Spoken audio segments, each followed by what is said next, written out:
প্রণাম। আজ আমরা ডুব দেব এক চিরন্তন রহস্যের গভীরে, এক অসাধারণ স্বীকারোক্তির মর্মে, যা হাজার হাজার বছর ধরে পণ্ডিত, সাধক আর সাধারণ মানুষকেও সমানভাবে বিস্মিত, অভিভূত আর চিন্তায় নিমজ্জিত করেছে। সেই স্বীকারোক্তিটি এসেছে স্বয়ং ভগবান শ্রীকৃষ্ণের মুখ থেকে। ভগবান আমিও নই। হ্যাঁ, আপনি ঠিকই শুনেছেন। যিনি গীতায় অর্জুনকে পরম সত্যের দর্শন করিয়েছেন, যিনি বিশ্বরূপ ধারণ করেছিলেন, যিনি নিজেকে সমস্ত কিছুর উৎস ও নিয়ন্তা বলে ঘোষণা করেছেন, তিনি আবার এক আশ্চর্য মুহূর্তে বলেছেন, ভগবান আমিও নই। এই উক্তিটি কোথায় পাওয়া যায়? এটি গীতার নয়, বরং মহাভারতের অন্যতম স্তম্ভ ভীষ্ম পার্বণের অনুশাসন পর্বে বর্ণিত হয়েছে। মহাভারত শান্তি পর্ব, বিশ্বপর্ব শ্লোকের আশেপাশে। রাজা যুধিষ্ঠির ভীষ্মের কাছে প্রশ্ন করেছিলেন, হে পিতামহ, এই জগতে কি বা কারা সর্বোচ্চ ভগবান? উত্তরে ভীষ্ম কৃষ্ণের কাছে যান এবং কৃষ্ণই এই চমকপ্রদ উত্তর দেন। এই একটি বাক্য ধারণ করে আছে অদ্বৈত বেদান্তের চূড়ান্ত সত্য, ভক্তিযুগের অপার গভীরতা এবং অস্তিত্বের প্রতি এক মৌলিক দৃষ্টিভঙ্গি। আজকের এই অডিও যাত্রায় আমরা এই 5টি স্তরে এই বাণীকে বুঝতে চেষ্টা করব। 1. কোথায়, কখন, কেন বলেছিলেন কৃষ্ণ? 2. কেন তিনি এমন বললেন? 3. রুক্ষ, মায়া ও আত্মার দৃষ্টিকোণ। 4. ভগবানের স্বেচ্ছাধীন নম্রতা ও লীলা। 5. এই উপলব্ধি আমাদের কি শিক্ষা দেয়? প্রস্তুত হন এক মর্মস্পর্শী, মননশীল যাত্রার জন্য। আসুন শুরু করি। মহাভারতের মহাযুদ্ধ শেষ। কর্ণ, দ্রোণ, দুর্যোধন প্রমুখ বীরগণ প্রাণ হারিয়েছেন। পিতামহ ভীষ্ম শরশয্যায় শায়িত, তার ইচ্ছা মৃত্যুর অপেক্ষায়। এই সময়ে ধর্মরাজ যুধিষ্ঠির যুদ্ধজয়ের পরেও ভবিষ্যৎীয় অপরাধবোধে ডুবে আছেন। তার মনে প্রশ্নের ঘূর্ণিঝড়। এত রক্তপাত, এত ধ্বংসের পরেও সত্যিকারের জয় কি? পরম সত্য কি? ধর্মের প্রকৃত রূপই বা কি? তিনি বিশ্বের কাছে উপস্থিত হন জ্ঞান, শান্তি ও দিক নির্দেশনার খোঁজে। তার একের পর এক প্রশ্নের মধ্যে একটি ছিল গভীরতর, কে বা কারা এই জগতের পরম ভগবান? কে বা কারা সর্বোচ্চ আরাধ্য? মহাভারত শান্তি পর্ব। ভীষ্ম, যিনি নিজেই এক জ্ঞানী ও ধার্মিক ব্যক্তিত্ব, বুঝতে পারলেন এই প্রশ্নের উত্তর দেওয়া তার একার পক্ষে যথেষ্ট নয়। এর উত্তর দেবার একমাত্র যোগ্য ব্যক্তি স্বয়ং ভগবান শ্রীকৃষ্ণ, যিনি তখনই সেখানে উপস্থিত ছিলেন। ভীষ্ম কৃষ্ণকে অনুরোধ করলেন যুধিষ্ঠিরের এই প্রশ্নের উত্তর দিতে, এবং এখানেই ঘটল সেই অবিস্মরণীয় মুহূর্ত। দেবকীনন্দন, যদুনন্দন, গোপীজনবল্লভ, গীতার উপদেষ্টা, বিশ্বরূপের ধারক, স্বয়ং নারায়ণের অবতার শ্রীকৃষ্ণ বললেন, এর থেকে বড় অহং ভগবান নৈব, ন চৈবাস্যি সুরেশ্বর। এর থেকে বড় কশ্চিৎ ভববতাং স হসন্তুরৈকার স হসন্তু থৈজ, কশ্চিদ্দি পরম ইস্ফেরা। এর থেকে বড় অর্থ, আমি ভগবান নই, আমি দেবতাদের রাজাও নই। কেউ একজন ভগবানদের মধ্যে শ্রেষ্ঠ, কেউ একজন পরমেশ্বর। শুনে যুধিষ্ঠির, ভীষ্ম, এমনকি আশেপাশে উপস্থিত অন্যান্য মহর্ষিরাও হতবাক। তাদের মনের কথা, কি বলছেন আপনি? আপনি নিজেই তো গীতায় বলেছেন, মত্তপোত্তরং নান্যত কিঞ্চিদস্তি ধনঞ্জয়। গীতা 7.7। আমার চেয়ে শ্রেষ্ঠ আর কেউ নেই। অহমিবাসমিবাগ্রে। গীতা 10.8। সমস্ত কিছুর পূর্বে কেবল আমিই ছিলাম। আপনি নিজেই তো বিশ্বরূপে প্রকাশ পেয়েছিলেন। এখন আপনি বলছেন আপনি ভগবান নন? এখানেই শুরু হয় গভীর তত্ত্বের দ্বার। কৃষ্ণের এই যুক্তি কোন সাধারণ অস্বীকার নয়, এটি এক গূঢ় দার্শনিক সত্যের ইঙ্গিত, যা আপাত বিরোধী মনে হলেও অদ্বৈত বেদান্তের শিখরে পৌঁছে দেয়। আসুন প্রথমে আক্ষরিক ধাঁধাটি বুঝি। কেন না বললেন কৃষ্ণ? কৃষ্ণ কেন এমন বললেন? এর কয়েকটি প্রাথমিক ব্যাখ্যা আছে, যা পরস্পর সম্পর্কিত। 1. ভগবান শব্দটি নির্দিষ্ট ঐশ্বরিক গুণাবলীর অধিকারী সত্তাকে বোঝায়, যেমন ঐশ্বর্য, বীর্য, যশ, শ্রী, জ্ঞান, বৈরাগ্য। এই 6টি ভব। কৃষ্ণ অবশ্যই এই গুণগুলির পূর্ণতম প্রকাশ, কিন্তু তিনি বলতে চাইছেন যে এই গুণাবলীর দ্বারা সংজ্ঞায়িত ভগবান পদবাচ্যই চূড়ান্ত সত্য নয়। তিনি সেই সত্তারও ঊর্ধ্বে, যাকে আমরা ভগবান বলে সাধারণত বুঝি। ভগবান পদটি একটি স্তর, কিন্তু পরম সত্তা সকল স্তরের ঊর্ধ্বে। 2. যখন কৃষ্ণ বলেন আমি নই, অহং নৈব, তিনি তার ব্যক্তিগত সীমাবদ্ধ আমি ভাবের কথা বলছেন না। তিনি তার স্বরূপ সত্তাকে নির্দেশ করছেন। তিনি বলতে চাইছেন যে চৈতন্য তার মধ্যে প্রকাশিত, সেই চৈতন্য সর্বত্র বিদ্যমান এবং তা কোন ব্যক্তিগত পৃথক সত্তা নয়। আমি বলতে আমরা যা বুঝি, দেহ মন অহং, সেই সীমাবদ্ধ, আমি তে সীমাবদ্ধ নন। তিনি হলেন সেই অখণ্ড সত্তা, যিনি কৃষ্ণরূপে প্রকাশ পেয়েছেন, কিন্তু কেবলমাত্র সেই রূপেই সীমাবদ্ধ নন। কেউ একজন ভগবানদের মধ্যে শ্রেষ্ঠ, কেউ একজন পরমেশ্বর, এই বলার মাধ্যমে তিনি ইঙ্গিত করছেন যে মানুষের ধারণায় ভগবান বা পরমেশ্বর বলতে যা বোঝায় তা আসলে পরম সত্যের একটি নির্দিষ্ট স্তর বা প্রকাশ মাত্র। পরম সত্তা রুক্ষ, সকল ধারণা, সকল নামরূপ, সকল স্তর ও শ্রেণী বিভাগের ঊর্ধ্বে। তিনি ভগবান বা পরমেশ্বর বলেও সম্পূর্ণরূপে সংজ্ঞায়িত বা সীমাবদ্ধ হন না। যুধিষ্ঠিরের প্রশ্নের মধ্যে একটি সূক্ষ্ম তুলনা বা শ্রেষ্ঠত্ব নির্ণয়ের ভাব ছিল, কে বা কারা সর্বোচ্চ। কৃষ্ণ সেই ধারণাকেই ভেঙে দিতে চাইলেন। পরম সত্য তুলনার ঊর্ধ্বে সর্বোচ্চ ধারণাটি একটি দ্বৈতবোধের সৃষ্টি করে, একজনের সাথে অন্যজনের তুলনা। কিন্তু পরম সত্য অদ্বৈত, অখণ্ড।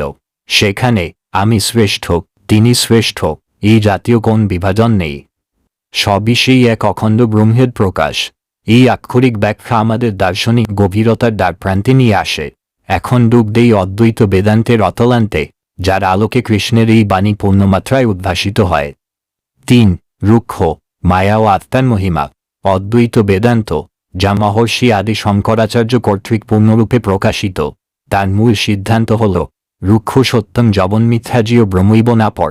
ব্রহ্মই একমাত্র সত্য, জগৎ মিথ্যা অর্থাৎ পরিবর্তনশীল, অস্থায়ী, চূড়ান্ত সত্য নয়, এবং জীবাত্মা রুক্ষ ছাড়া অন্য কিছু নয়। কৃষ্ণের আমি ভগবান নই এই উক্তিকে অদ্বৈত দৃষ্টিকোণ থেকে দেখলে তা পরিষ্কার হয়ে ওঠে। রুক্ষ নির্বিশেষ, নিরাকার, নিরুপাধিক চৈতন্য। অদ্বৈতের মতে চূড়ান্ত সত্য হল রুক্ষ, যিনি নিরাকার, নির্বিশেষ, নিরুপাধিক, শুদ্ধ চিদানন্দ, সচ্চিদানন্দ। এই ব্রহ্মই একমাত্র সত্যস্বরূপ। এই রুক্ষ সকল নাম, রূপ, গুণ, ক্রিয়া, এমনকি ভগবান বা ঈশ্বর ধারণারও ঊর্ধ্বে। কৃষ্ণ যখন বলেন আমি ভগবান নই, তিনি এই নিরুপাধিক, নির্বিশেষ ব্রহ্মসত্তার দিকেই ইঙ্গিত করছেন। তিনি বলছেন, আমাকে তোমরা যেভাবে ভগবান রূপে দেখছ, সগুণ, সাকার, সেই সীমাবদ্ধ দৃষ্টিভঙ্গিতে ধরা ভগবান চূড়ান্ত নয়, আমি সেই নিরাকার, নির্বিশেষ রুক্ষ। বিশ্বব্রহ্মাণ্ডের জাদুকরী শক্তি। এই রুক্ষ কিভাবে এই বহুরূপী নামরূপ গুণাত্মক জগতের সৃষ্টি করেন? এর জন্য অদ্বৈত বেদান্তে আছে মায়া তত্ত্ব। মায়া হল ব্রহ্মেরই অনাদি অবর্ণনীয় শক্তি, অজ্ঞা শক্তি। গীতা 4.6। এটি জগতের উপাদান নয়, কিন্তু অজ্ঞানের কারণে ব্রহ্মের মধ্যেই নামরূপ বৈচিত্র্যের বিভ্রম সৃষ্টি করে। যেমন রজ্জুতে সর্বব্রহ্ম, মায়ার প্রভাবে নির্বিশেষ ব্রহ্মই সগুণ ঈশ্বর, ভগবান এবং বহুরূপী জগৎ রূপে প্রতীয়মান হন। কৃষ্ণের ব্যক্তিত্ব, তার লীলা, এমনকি ভগবান হিসাবে তার স্বীকৃতি, এ সবই সেই মহাশক্তিরই প্রকাশ, ব্রহ্মের অপেক্ষাকৃত সগুণ প্রকাশ। কিন্তু তার মৌলিক সত্তা, নিজের স্বরূপ হল সেই মায়াতীত নির্বিশেষ রুক্ষ। তাই তিনি বলতে পারেন সেই সত্তার দিক থেকে আমি ভগবান নই, কারণ ভগবান হল মায়ার আবরণে প্রকাশিত এক রূপ। আত্মা তুমি সেই রুক্ষ। অদ্বৈতের সবচেয়ে বৈপ্লবিক শিক্ষা হল তত্ত্বমসি, তুমি সেই রুক্ষ। প্রতিটি জীবাত্মার মৌলিক সত্তা সেই একই নির্বিশেষ রুক্ষ। ভেদবুদ্ধি, অজ্ঞানতাই আমাদের এই সত্য জানতে বাধা দেয়। কৃষ্ণের এই উক্তির মাধ্যমে তিনি শুধু নিজের সম্পর্কেই নয়, প্রত্যেকের অন্তর্নিহিত সত্তার সম্পর্কেই সেই চূড়ান্ত সত্য ঘোষণা করছেন। যখন তিনি বলেন আমি ভগবান নই, তিনি আসলে বলছেন আমার মধ্যে যে সত্য, তোমার মধ্যেও সেই একই সত্য। ভগবান বলতে তুমি যা ভাবছ তা আমার এক বিশেষ প্রকাশ মাত্র, কিন্তু আমার ও তোমার মৌলিক সত্তা একই, শুদ্ধ, নির্বিশেষ চৈতন্য। এটি অহংকারের উচ্ছেদ নয়, বরং সর্বত্র একই চৈতন্য দর্শনের উপলব্ধি। কৃষ্ণের এই উক্তি যুধিষ্ঠিরকে একটি যাত্রায় আহ্বান করে, সগুণ উপাসনা থেকে নির্গুণ ব্রহ্মের উপলব্ধির দিকে। ভক্ত প্রথমে প্রিয় দেবতার রূপ ও গুণে আকৃষ্ট হন, কিন্তু কৃষ্ণের এই বাণী সেই ভক্তকে নির্দেশ দেয় আমার এই রূপ ও গুণের স্তরকেও অতিক্রম কর। দেখো, এগুলোও সেই চূড়ান্ত সত্যের প্রকাশ মাত্র। তোমার লক্ষ্য হওয়া উচিত সেই প্রকাশের উৎস, সেই নিরুপাধিক চৈতন্যে স্থিত হওয়া। এটি গীতারই শিক্ষার সাথে সামঞ্জস্যপূর্ণ, যেখানে কৃষ্ণ বলেছেন অক্ষর ব্রহ্মের নির্বিশেষ রুক্ষ উপাসনায় শ্রেষ্ঠ। গীতা 12.3-4। অদ্বৈত দৃষ্টিভঙ্গি বিশাল, নিশ্চল এক মহাসাগরের মতো। কিন্তু কৃষ্ণের এই উক্তির আরেকটি গভীর তাৎপর্য আছে ভক্তির দৃষ্টিকোণ থেকে। ভগবানের স্বেচ্ছাধীন নম্রতা ও লীলার এক অপূর্ব প্রকাশ। 4. ভক্তির দৃষ্টিকোণ, নম্রতার মহিমা ও লীলার রহস্য। যদিও অদ্বৈত তত্ত্বে গভীর সত্য নিহিত, ভক্তি পরম্পরায় কৃষ্ণের আমি ভগবান নই বলার আরেকটি মর্মস্পর্শী ব্যাখ্যা রয়েছে। এটি ভগবানের 1. স্বেচ্ছাধীন নম্রতা। কৃষ্ণ হলেন পরম পূর্ণ। পূর্ণতার একটি গুণই হল নম্রতা।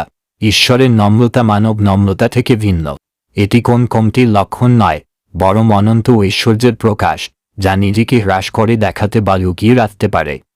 তিনি ভক্তের হৃদয় প্রবেশের জন্য, ভক্তের সাথে একাত্মবোধ করার জন্য ভক্তের সমান স্তরে নেমে আসেন। আমি ভগবান নই বলার মাধ্যমে তিনি যুধিষ্ঠিরের এবং সকল ভক্তের কাছে এই বার্তাই দিচ্ছেন, তুমি আমাকে দূরের কোন পরাক্রমশালী শাসক হিসাবে ভেবো না। আমি তোমার সখা, তোমার আত্মীয়, তোমার অন্তরঙ্গ, তোমার থেকে পৃথক ঊর্ধ্বে কোন সত্তা নই। এটি তার অপার করুণা ও ভালোবাসার প্রকাশ। তিনি চান না ভক্ত ভয়ে বা দূরত্বে থাকুক, তিনি চান আত্মীয়ের মতো ঘনিষ্ঠতা। 2. কৃষ্ণের সমস্ত কর্মই লীলা, স্বেচ্ছাকৃত, আনন্দময়, উদ্দেশ্যহীন ক্রীড়া। এই উক্তিও তার এক লীলা। তিনি জানেন কে তিনি, কিন্তু তিনি নিজেকে প্রকাশ করেন না। তিনি ভক্তের হৃদয় কৌতূহল, বিস্ময় ও গভীর অনুসন্ধানের সঞ্চার করতে চান। তিনি নিজেকে না বলে ভক্তকে আরও গভীরে ডাকেন। তাহলে কে, কোথায় খুঁজব, কিভাবে জানব?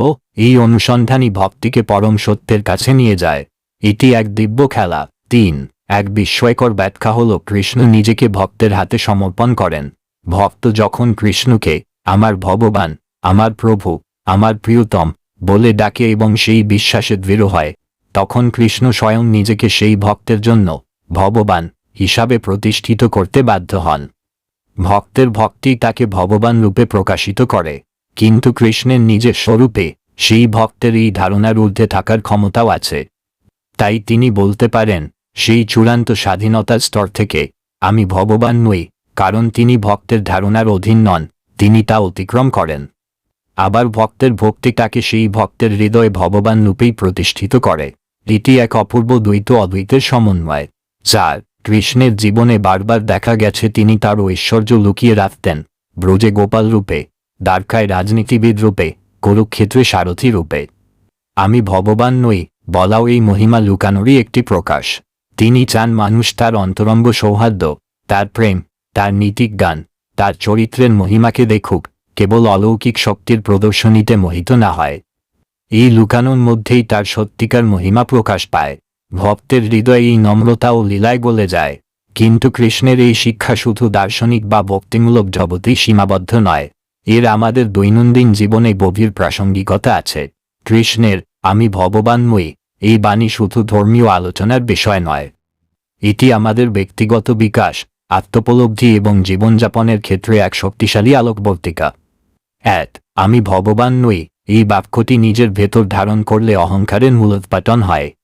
আমরা যখন নিজেকে বিশেষ, গুরুত্বপূর্ণ, অপরিহার্য বা অনন্য ভাবি জ্ঞান, ক্ষমতা, সম্পদ, অবস্থানের কারণে, তখনই অহংকার জন্ম নেয়। কৃষ্ণের এই উক্তি মনে করিয়ে দেয় চূড়ান্ত সত্যের কাছে, পরম ঐশ্বর্যের কাছে, আমার এই আমিত্ব বা অহং ইগো কিছুই নয়, একটি মায়ামাত্র।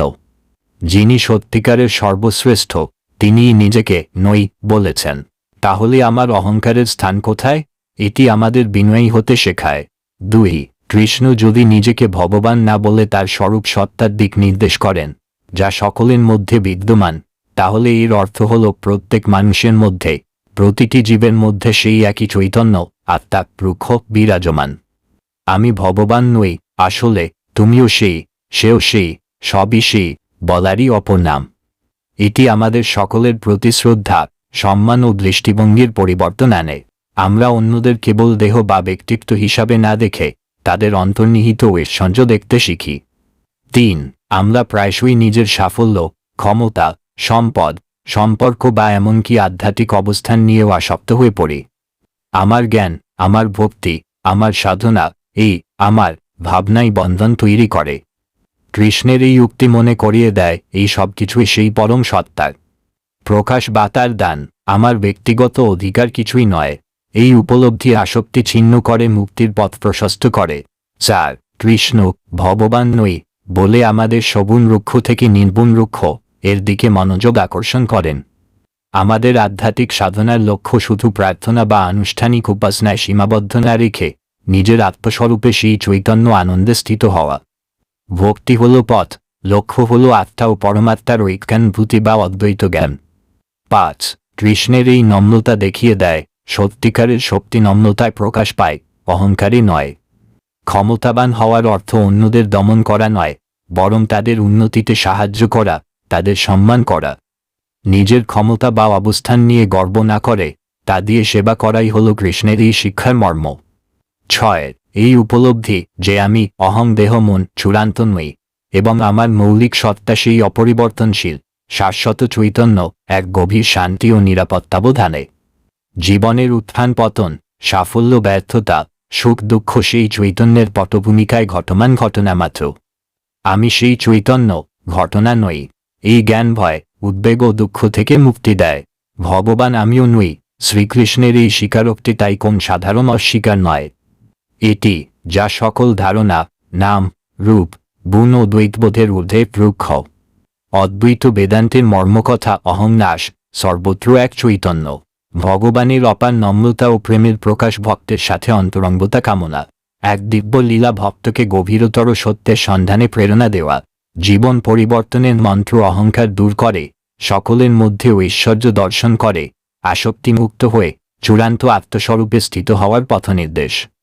যুধিষ্ঠিরের প্রশ্নের উত্তরে কৃষ্ণ শুধু একটি নাম বা সত্তা নির্দেশ করেননি, তিনি দিয়েছেন জ্ঞান, ভক্তি ও মুক্তির এক সমন্বিত পথের দিশা। তিনি বলেছেন, তুমি যে আমাকে ভগবান বলে ডাকছ, আমি সেই ধারণার ঊর্ধ্বে। তুমি যে আমাকে প্রশ্ন করছ, তোমার মধ্যেই সেই উত্তর লুকিয়ে আছে। তোমার আমি ভাবের ঊর্ধ্বে যে চৈতন্য, সেটি আসলে আমি, এবং সেটিই তুমিও। আজকের এই আলোচনা শেষ করার সময় আসন্ন। কৃষ্ণের এই মহাবাণী আমাদের প্রতিদিন স্মরণ করিয়ে দিতে পারে নিজের অহংকার পরিত্যাগ করতে, প্রত্যেক মানুষের মৌলিক ঐশ্বর্যকে সম্মান করতে, জীবনের সবকিছুর মধ্যে সেই এক অখণ্ড সত্তার দর্শন করতে, চূড়ান্ত লক্ষ্য হিসেবে আত্মজ্ঞান বা ব্রহ্মজ্ঞানের সাধনায় নিবিষ্ট হতে। ভগবান আমিও নই এই বাক্যটি তাই এক অনন্ত গভীরতার দিকে খোলা দরজা। এ এক যাত্রা যা শুরু হয় বিস্ময়, চলে দর্শনের গভীরে, পৌঁছায় ভক্তির অপার সাগরে এবং শেষ হয় নিজের মধ্যে সেই শান্ত, শাশ্বত, আনন্দময় সত্তার উপলব্ধিতে, যিনি সকল নামরূপের উৎস, সকল আমি ভাবের ঊর্ধ্বে, সকল ভগবান ধারণারও পরম অতীত। ধন্যবাদ। এই মহাবাণীর আলো আমাদের সকলের জীবনকে উদ্ভাসিত করুক। তো বন্ধুরা, ভিডিওটি কেমন লাগলো কমেন্ট বক্সে জানাবেন। যদি ভালো লাগে তাহলে চ্যানেলটি সাবস্ক্রাইব করবেন, কারণ পরে এরকম ভিডিও পাওয়ার জন্য লাইক ও শেয়ার করবেন। নমস্কার। জয় শ্রী কৃষ্ণ। রাধে রাধে।